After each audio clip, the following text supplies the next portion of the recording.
Hey everybody, welcome into another edition of Make Every Second Count Live. Now, if you give me just a second here, let me pull this up on my phone so I can see who's watching with us and I can tell them hello. Um, so, darn it. Alright, done that.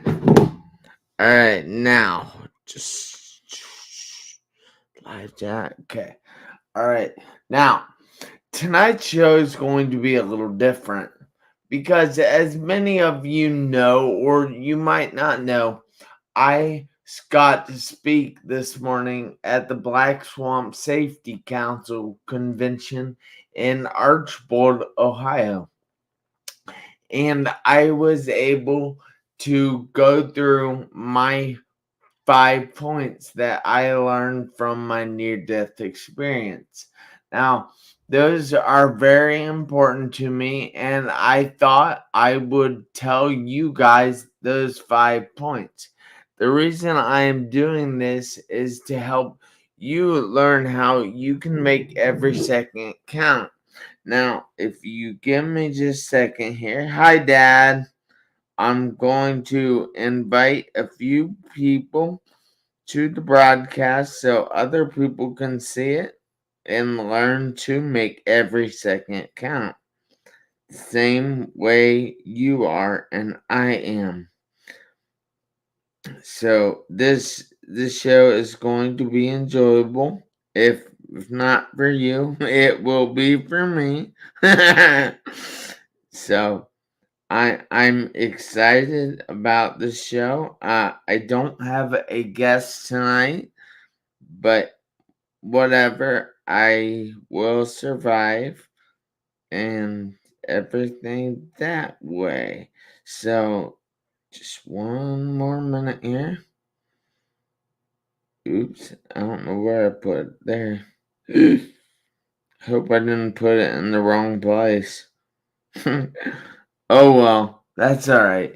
So, I appreciate you guys so much, and I ask you if you would please share this video out, invite all kinds of people to watch it, because you never know whose life we're going to be able to affect and possibly even save. So, I thank you so much, and please hit that like button if you like it, and if you don't, please hit that like button anyways. Help me trick the algorithms here on Facebook, YouTube, and LinkedIn. So you can ask as many questions as you like, and I will try to get to each of them. But like I said, I am going to be going over my 5 points to help you guys learn how you can make every second count.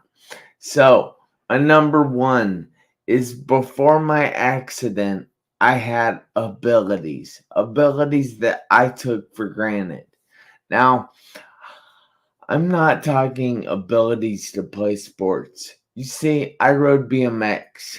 I played baseball. I played football. I played soccer. I played indoor roller hockey. I played indoor soccer. I played pretty much everything that I could get my hands on. I wanted to be outside doing.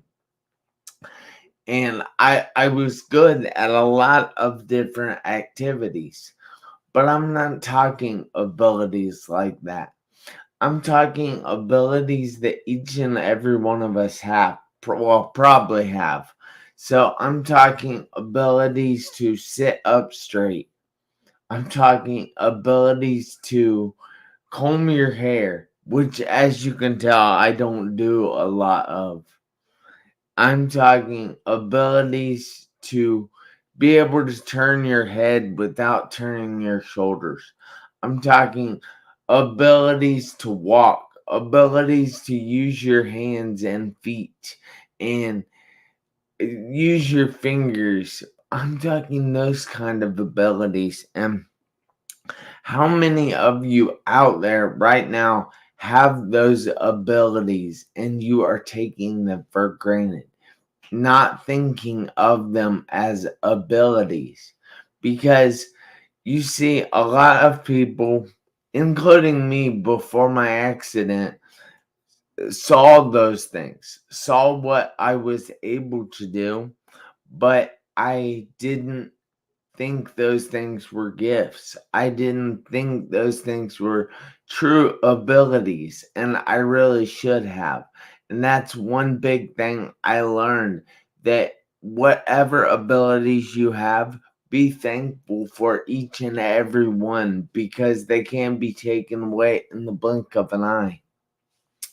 So, my number two is I always wanted all kinds of things, but I wasn't thankful for what I already had. You see, I had a family that loved me, that allowed me to do everything I could get my hands on. I had parents with good jobs. We lived in a nice neighborhood with a lot of kids. We had a park at the end of our road. It was pretty darn amazing.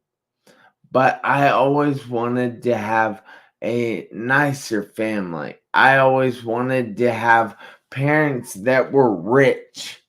I always wanted them to live in a nicer neighborhood with a better park down the street. But I wasn't appreciative of what I already had. You know, I see posts on Facebook every day. I see posts wherever on social media about things that people want, but they aren't celebrating what they already have. And I think that people in the world would be a lot happier if they would celebrate what they had instead of always looking at the next best thing.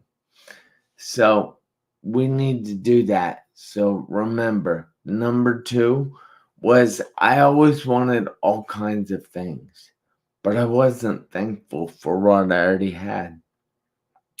So number three is actually life is a precious, precious gift.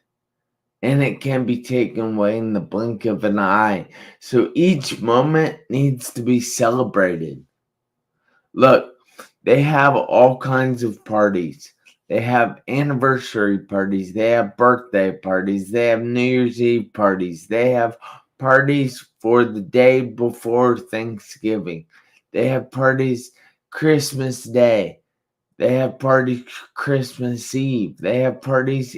Well, I even know some people that have divorce parties, but that's not a great thing to have. But I guess as long as you're getting out of a bad situation, then it is a good thing. But how many times do we stop in life and just have a little party to ourselves for the things, the life that we've received, for the gift of life that we have received? Seriously, I'm very curious. You know, as soon as you actually realize that life is a gift, it should be celebrated each and every day, and you will never have another bad day. You will have great days.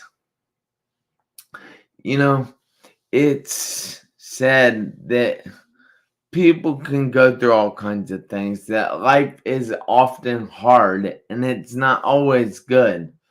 But my point is this: as long as you are alive, then how are you having anything but a great day? Granted, if you die, it's not a great day. But if you're alive, it's a great day. So, my number four is never, ever, ever, ever give up on yourself.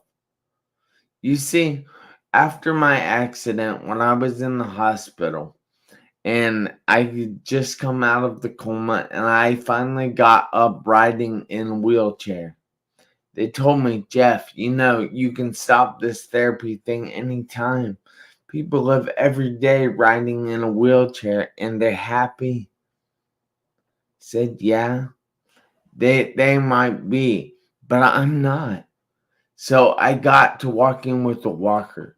Jeff, this is probably the best you can expect now. You're up, you're walking. People live every day walking with the walker and they're happy. So you can go ahead and quit therapy now. I told them no. I'm not quitting now.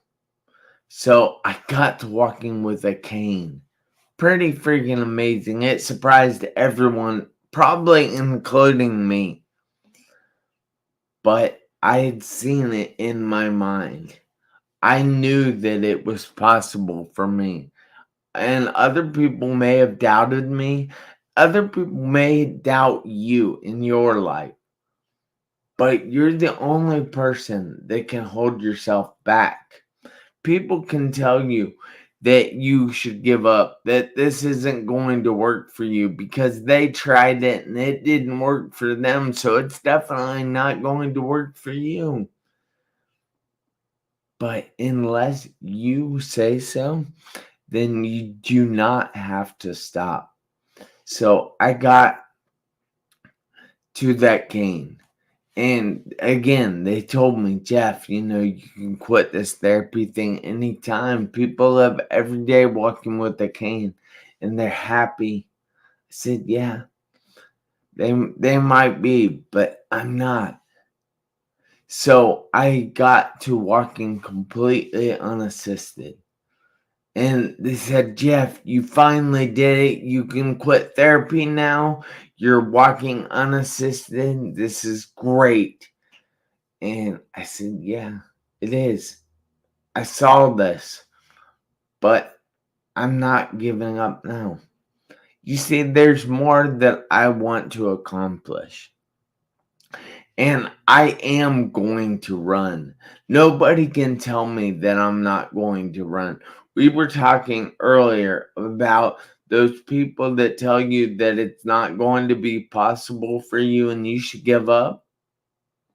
Remember those people that told me those things when I was in the hospital, when I was riding in a wheelchair, when I was walking with a cane, when I was walking with a walker, when I was walking unassisted. Where would I be if I'd given up on myself at those times?